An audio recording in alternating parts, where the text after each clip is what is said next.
Okay, Heath, first question. Why Brazil? Why Brazil now? Why you can more interesting than the other emergents Yeah, for so you? well, we are thrilled to be here, and there are many reasons. We could probably take up all 22 minutes talking about why Brazil, but sort of big picture. Number one, your population. You've got the largest population in Latin America, many young people, hundreds of millions of people. So when we think about the demand for digital dollars, this is the obvious place to start. You also have one of the most powerful economies in the G20, right? And it's a diversified economy. You have an advanced financial system. We'll talk a little bit about that. But commodities, I mean, I love my coffee. There's so many things that Brazil offers, sugar. It's a well-integrated economy. Third is the fact that and this is the subject of all of this, fintech. The numbers that we saw earlier in the day are absolutely astonishing. The fact that almost 2/3 of Brazilians actually use fintechs. I can tell you that's not the case in the United States. And then finally, I would say, is the legal and the regulatory structure. This is a rule of law country. You got a sound system, and every democracy thinks, well, things are messy. But I've been around the world, and I can tell you, Brazil is a solid place. So when you're a business like us and you're going to make an investment, you really want to go to a place that is respected around the world, and Brazil is that. So those are the business reasons. I will say personally, culture, food, the people, it's just a great place. So we couldn't be more excited to be here. Yeah, it's a nice place. We talk about everything during our conversation, but we have one little interesting thing here. We have a business environment more complicated than media. Also, we have at the same time a strong financial system. Is that efficient system that brought you here? What are you looking that we Brazilians don't see every day? Yeah, it's fascinating. I mean, we work with countries. First of all, you said we have a complex environment here in Brazil.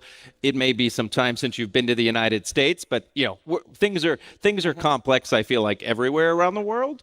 But Brazil in particular, you pointed out the advanced financial system. And I think when we look at financial systems around the world, Brazil really stands out as being super efficient and super effective. And, we'll probably talk about it later, but when you think about Pix, for example, just purely revolutionary. And so, interestingly enough, I would say we're attracted to situations where maybe the financial system isn't that good. I'm not going to name any countries out there, but you know who they are, where they need dollars because they can't rely on their financial system. Brazil is the opposite case, where you have one of the most advanced payment systems in the world.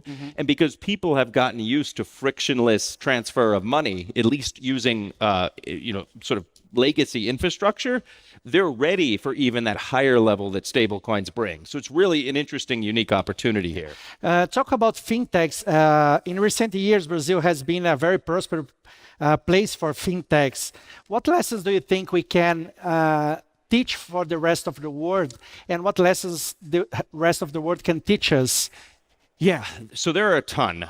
First of all, one thing that strikes me about Brazil, which is not necessarily the case elsewhere in the world, is the fact that I see so many fintechs working with so many established financial institutions. We're going to hear from the CEO of one of those great financial institutions in a few moments.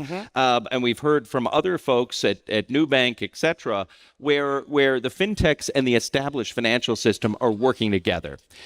I often don't see that, particularly in the United States.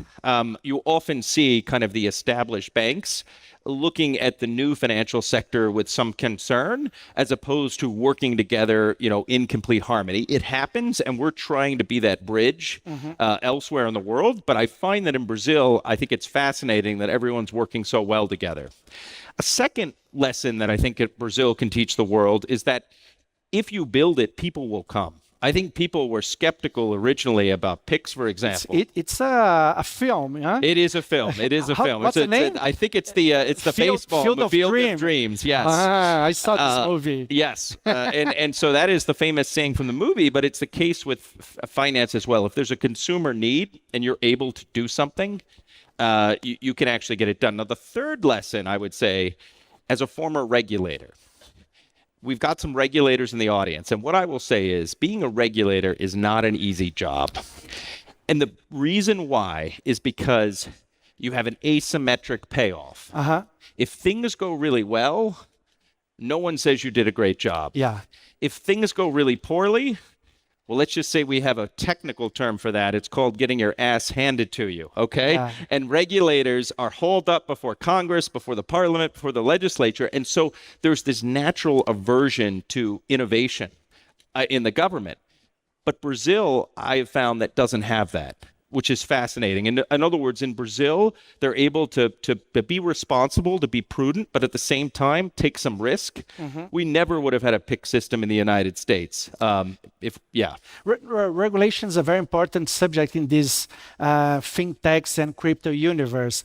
Do you think we need more or less regulation here and more or less regulation around the world?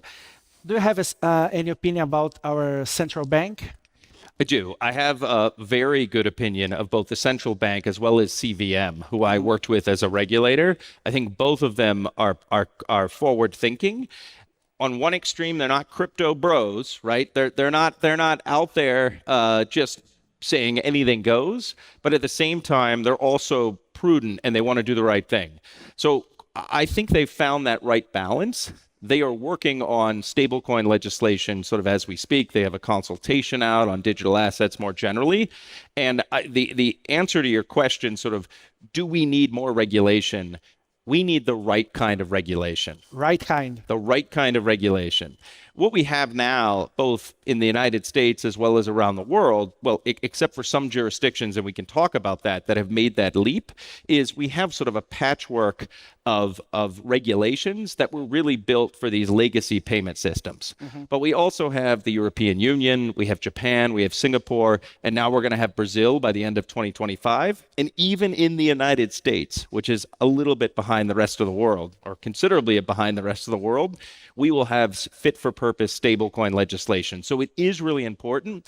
And Jeremy said this earlier, our CEO, that we really want to be first in regulation. We want the right kind of regulation, and we want this product to be appropriately regulated so everybody out there in Brazil and throughout the world can use USDC with confidence.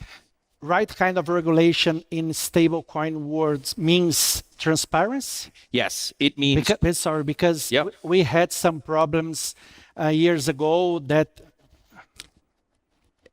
One of the big important lessons is that not all stablecoins are equal, and many stablecoins are not stable, right? And so one of the things that we're doing at Circle is, the way I look at it is, part of my job is to make sure we're abiding by the law, but part of my job is to work with our leadership team, with all of you out there, and with regulators to create the law.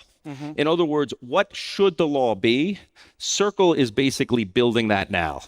We were first in transparency. So we talked about this morning, you can go to our website and you can see every single asset effectively backing USDC. We're the only stable coin in the world that I know that does that. We're safe, we're secure, we are regulated, we have the licenses in the relevant jurisdictions. And so our view is that in the long run, this being stable and regulated and transparent, as well as making sure that everything is backed one for one, some of the things... You put this information on your website, but someone should be near to the others stablecoin to check this, or because Yes. you can put everything in the website. Well, we have enough on the website where you can literally go through and you can see our assets, and then you can even go through to the Circle Reserve Fund and you can see the treasuries effectively backing it up. But you just don't have to take our word. We actually have one of the big four auditing firms go through every month and attest that that in fact is the case. And again, Circle has been a leader in this field, but I think regulators will ultimately adopt these kind of standards that we set before the law even happened to be the future law. Do you think that PIX and stablecoin are kind of relatives because they have some similarities? And here in Brazil, PIX is a passion. Everybody loves Yes. this. Do you think it can be relatives, and in the future we'll be in love with some stablecoin? Yeah, I mean, first of all, I've got to hand it to Brazil and to the central bank in particular. PIX is amazing. Yeah. And I was watching a seminar by the gentleman at the central bank who designed PIX, and he said they spent only $3 million on the PIX system. 3 million. 3 million, that's it. Yeah. That's what they said. So that's amazing in terms of efficiency to be able to change the landscape in such a short period of time. They just introduced it in 2020 to today. So what's the relationship between PIX and, let's say, stable coins? Well, my view is they're definitely relatives, and I might say that stable coins are the children or the grandchildren of PIX, in the sense that PIX in many ways represents, I think, the highest level that you can take the centralized central bank-run payment system on legacy rails using all the 20th century technology and sort of building on that. But it's not a decentralized public open blockchain.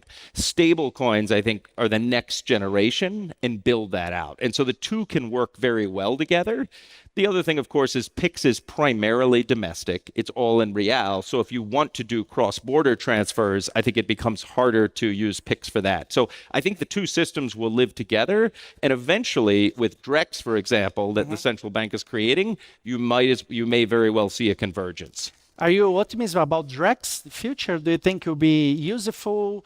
Do you think we will use every day like PIX or some kind of this? I think eventually it absolutely has that ability. I mean, they're going through the trial runs now. Some of the people actually in the audience are working on the pilot as we speak. But I am definitely excited about the possibility of that. And I'm excited about, for example, stable coins like USDC actually running on DREX as an infrastructure. You guys have great partnerships around the world. In Brazil, in my opinion, you choose the two best ones. You have Nubank and BTG. I don't think you have better option than the both case. It's helpful for you. You accelerate the transformation. What do you expect about this partnership? Well, we're thrilled and we're excited about it. And of course, they're here with us today. I think they both add a ton of value to helping Circle create the largest stablecoin network in the world. I think obviously Nubank has been able to reach millions and tens of millions of consumers, many of whom were unbanked before. So that's a massive. And then obviously with BTG, Pactual, and its sort of plumbing network, it's core part of being the leading investment bank in the region to provide that day-to-day liquidity. So both are extremely helpful, and I think will bring USDC to the next level and make it far easier for Brazilians to use it every day. And you have scale. We have scale. What does increased access to the financial service in a region like Brazil and Latam in a general means to you guys on Circle? So what does it mean? It to be transformed for everybody, no? Yes. I mean, it's really fascinating. I joined Circle because I believe in the vision of our founder, Jeremy Allaire, which is ultimately to promote global prosperity through the frictionless exchange of value. We talked a lot about it at the beginning. I had the privilege of serving on the board of the World Bank, where our job was to help alleviate global poverty. But my view is that with stablecoins, with the ability to have every single person out there in the world with a wallet who may not have access to a traditional bank account, be able to hold value and to be able to transfer that value without paying a middleman, I actually think, and this is the thesis for Circle, that's why many of us work for the company, because we believe, yes, we're excited about the technology, we're excited about crypto, but we ultimately believe that once this scales, it will actually improve the lives of millions of people around the world. Yeah. And when more people are exchanging value, right? Think about this. Like if you have to wait 3 days and you have to pay a middleman, you're probably not going to transact as much as you do. But if you create that frictionless exchange of value, the volume of transaction goes up. And when the volume of interaction goes up, GDP goes up. And everyone is now involved in the economy in perhaps a way that they weren't before. So I actually think it will lead to better improvement more generally, not just those of us that love the technology. Yeah. We'll have a big election this year in the United States, and we'll have another president of central bank in Brazil next year. Do you think these things could help some way or be a problem in some way? Or do you think it's this crypto universe is like too big to fail and you can come back to zero? So here's what I think. I think regardless of who wins the presidency and who takes the helm of the central bank, though I think that's been decided and what their policies are, I think you're going to see digital assets and blockchain and stable coins grow. Full stop, because this technology is here and there's a clear need that's being met and people want it. So regardless of whatever the government policies are, it will grow. That said, I think if we have a saying in Washington, which is personnel is policy.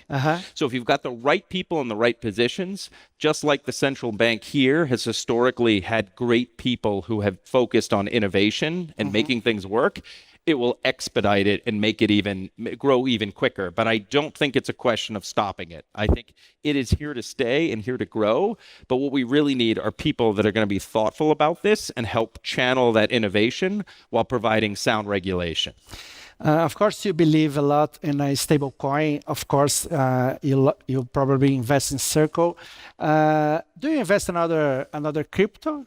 Do you believe in every crypto or something bothers you sometimes? I told you before, I have difficult to understand these meme coins and something like this. I think it's a problem for the ecosystem of this. Yeah, I'm a pretty old-fashioned guy, actually. I mean, Well, I'm a former you are regulator. Yeah, I'm getting older though, day by day. But I see a lot of younger folks out there. They have various types of digital assets. What I will say is this: is that I think about all of this like the internet in the 1990s. The internet was developing. We had various applications. We had various websites. Some of them have truly transformed the way we do business today. Google, Amazon, the Brazilian counterparts to those. Others, pets.com, went away overnight. I think we're going to see the same with crypto. I think there's a lot of experimentation, which is necessary to see what's valuable and what works. In some ways, we have the most basic product in crypto, the stable coin, right? It doesn't have a picture of a dog on it. It's not it doesn't fluctuate in value. That's the whole point of it. But in some ways, it creates that base layer of money for the new internet financial system. So it's arguably the most important building block. So what I would say is there's a lot of different aspects out there. You're going to see a lot of experimentation. You're going to see some successes, and you're going to see a lot of failures. So investors, your audience, and you've done a lot on financial literacy here in Brazil, they should be smart and be careful. And not all crypto coins are equal, but some of them will be revolutionary. Yeah, I agree with you. Do you think that Brazilians are more interested in dollar or dollar digital than before? It's because your interest rates, or there's something around that everybody is speaking, everybody is learning, and it's more, I don't know, it's more quotidian? Yeah, it's a great question. I mean, I think as Brazil grows in its economic prowess and it becomes more influential around the world, and Brazilians are selling their goods all over, right? Your sugar, your sophisticated products, but also your commodities. People will buy with real, but for the most part, the currency that's accepted around the world, even in countries that are out where it's actually banned in, is the U.S. dollar. And so Brazilians will always use the home currency, and it's a great, strong home currency. But I think for international transactions, for cross-border remittances, even with neighboring countries here in South America, I still think there's a need for the dollar. And so that's our role. We don't want to replace your local currency, but our job is to help figure out a way to get the dollar in the hands of those Brazilians and people around the world who want it, because I don't think you're going to see a U.S. central bank digital currency anytime soon. So you've got Circle and you've got other people you can choose from, and we believe that our digital dollar is the safest, soundest, and securest. Do you think for Brazilian people it's important or very important to be cheap, free, safe? What else? It's very important that you can show for us, because we trust in PIX. We believe that it's okay. We can send a PIX for you, and from it's everything okay. Do you think it would be a worry for us about cryptos? Yeah, I think you need to be smart. And as I said before, not all crypto is equal. Not all stable coins are equal. Mm-hmm. And although we are a blockchain platform technology infrastructure company, at the end of the day, we're in the trust business. Mm-hmm. You have to trust that when you have USDC, there is truly something backing it. It is safe and secure, and it's good to be worth $1. And that is our entire focus at Circle, is building the technology around that, but solving that fundamental trust thing. And there are some products out there that you just simply can't trust. And so that is our job, to make sure that when Brazilians adopt USDC or our EURC, our Euro version, mm-hmm. that you can have 100% trust in it. Yeah. Are you planning to visit more Brazil than you did before? I would love to, if people are willing to invite me. Okay. If you want to plan to come here, we have a more important question than everything. All right. Okay. Does Palmeiras has Mundial? All right. So, look, I've looked into this. All right. So people. This is important. Can I have the audience? Here. No. So we've got some no's. Here is very important. This answer. Right. You will. Right. We will fight with some friends. All right. Let me start off. I'm going to give an answer because I'm not just going to be like a politician and you can't pin me down. All right. So first of all, you cannot learn about Brazil without respecting your football legacy. Yeah. When I was a little boy, my father in the 70s and 80s taught me about Pele or whatever, so I learned that. But this question about 1951, right? That was the year. I'm probably going to say that they won the World Cup. And here's why. Number one, thank you. Right. And a couple of reasons, lawyer reasons. Number one, if you look back at the time, it was entitled a World Championship. So they did advertise it as such, even though it was held here. It was still called the World Championship. I don't know what you're reading. I did my research. It's a fake news. In 2014, FIFA, in a letter, actually, and they have to be the authority. They are the authority, specifically said World Cup. So I would align and say, yes, we're going to count it. But look at it this way. Even though it's a local team and there's Sao Paulo and there's other teams out there, it's still a Brazilian team. It's still a Brazilian team. And I think one day the World Cup is going to come back here to the national team. Okay. Sometime soon. Okay. I think you are wrong in this way. And think about, because Palmeiras has the fourth biggest fans here in Brazil. So you have more problems than solution with this answer. Well, it is a historical fact. My advice for you. Yes. Well, let me give you one final. It looks like we're out of time. What I will say is this. Hopefully this is something everyone can agree on. This country has taken its fintech and its digital economy almost as importantly as it's taken its football. Yeah. And if that's the case, the sky is the limit for all of you. So Thank you so much. Nice to meet you. Good luck for everybody. Thank you.